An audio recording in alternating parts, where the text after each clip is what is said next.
উপস্থিত আরো একটি ক্লাসে। আজকের ক্লাসটা হবে স্থানাঙ্ক জ্যামিতি 11.2 নিয়ে। এখানে ত্রিভুজের ক্ষেত্রফল এবং চতুর্ভুজের ক্ষেত্রফল সম্পর্কিত কিছু তথ্য আছে। সেই তথ্য আমরা আজকে কি করব, তোমাদের সামনে উপস্থাপন করব। এখন এই তথ্যের মধ্যে আমি একটা চৌকোণ নিয়েছি। এই চৌকোণের নির্দিষ্ট দুটা বিন্দু নেওয়া হয়েছে। এই নির্দিষ্ট দুইটা বিন্দুতে দেখো পিকিউ নেওয়া হয়েছে। পিকিউ এর কি x1 y1 এবং x2 y2 স্থানাঙ্ক নেওয়া হয়েছে।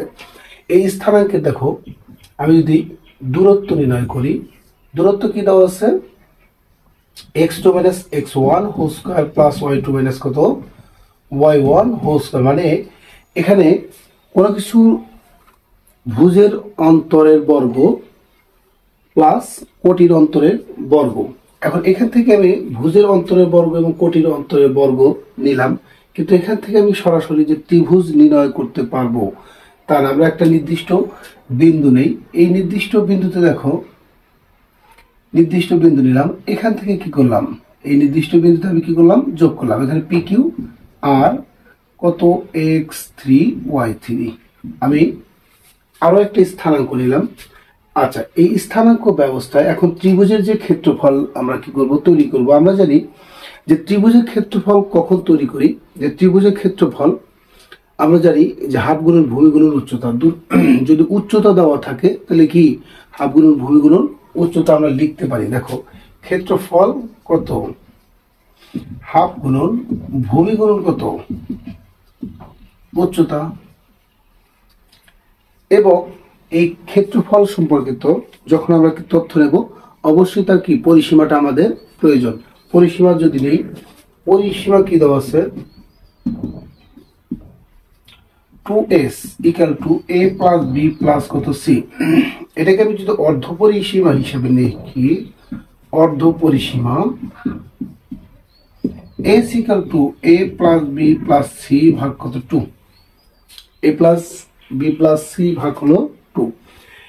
এখন এইখান থেকে যখন অর্ধ পরিসীমা আমরা নির্ণয় করি, অর্ধ পরিসীমার পরে আমরা ত্রিভুজের ক্ষেত্রফল মানে বিষমবাহু ত্রিভুজের যদি ক্ষেত্রফল নির্ণয় করতে যাই, সেক্ষেত্রে আমাদের কি দরকার হয়, পরিসীমার দরকার হয়। যেমন ক্ষেত্রফল যদি আমি এটা লিখি, ক্ষেত্রফল equal to root over s into s minus a s minus b s minus কত সি।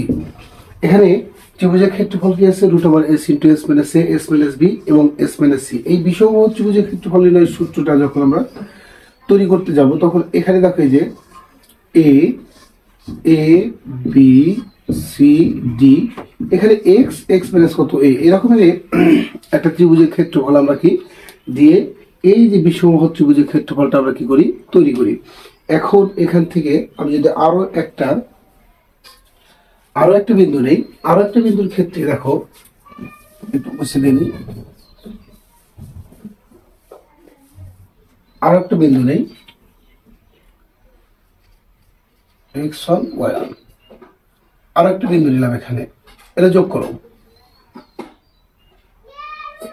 এটা কি হলো, চতুর্ভুজ পি কিউ আর এস। তাহলে x4 y4। আমরা ত্রিভুজের আরো একটা কি বিন্দু নিলাম। এই বিন্দুতে আমরা কি করলাম, রেখাগুলো যোগ করলাম। এটা কি হলো, একটা চতুর্ভুজ। এখন এই চতুর্ভুজটাকে যদি তুমি ত্রিভুজ ক্ষেত্রফল দিয়ে যদি প্রমাণ দেখাইতে চাও, তাইলে কি করা লাগবে, যেমন এখানে পি কিউ আর, এই ত্রিভুজের ক্ষেত্রফল যোগ পি কিউ এস, দুটা ত্রিভুজের ক্ষেত্রফল বের করার পরে যোগ করে দিলে কি হবে, আমরা চতুর্ভুজের ক্ষেত্রফল পাবো। এখন এরপরে দেখো, যদি আমি চতুর্ভুজের বা ত্রিভুজের ক্ষেত্রফল নির্ণয় করতে যাই, যে ত্রিভুজের ক্ষেত্রফল নির্ণয় করব, ত্রিভুজের ক্ষেত্রফল নির্ণয় করতে গেলে যে জায়গা থেকে আমরা কি করব, মানগুলো ব্যবহার করব, ঠিক সেই জায়গায় যেন মানগুলো ফেরত আসে। মানে আমরা ঘড়ির কাঁটার বিপরীত দিকে আমরা কি করব, মানগুলো ব্যবহার করব। যখন ঘড়ির কাঁটার বিপরীত দিকে মান ব্যবহার করব, তখন সেক্ষেত্রে কি হবে, মানগুলো ধনাত্মক আসবে। আর ঘড়ির কাঁটার দিকে ঘুরলে সেটা কি হবে, ঋণাত্মক।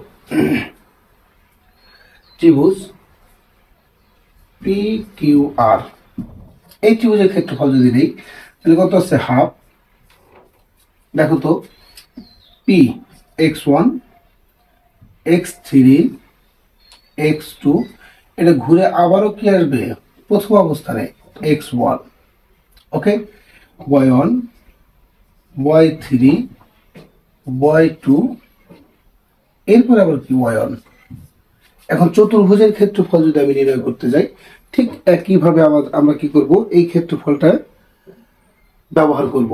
আর এই ক্ষেত্রফলটা লেখার নিয়ম সেটা হলো কি, তুমি যে বিন্দু থেকেই তুমি একে ধরো ঠিক সেই বিন্দুতেই কি করা লাগবে, শেষ করতে হবে। মানে ঘড়ির কাঁটার বিপরীত দিকে যখন তুমি ঘুরাইবা তখন সেটাকে কি হবে, যে ওই আবার নির্দিষ্ট বিন্দুতে কি হবে, মিলিত করা লাগবে।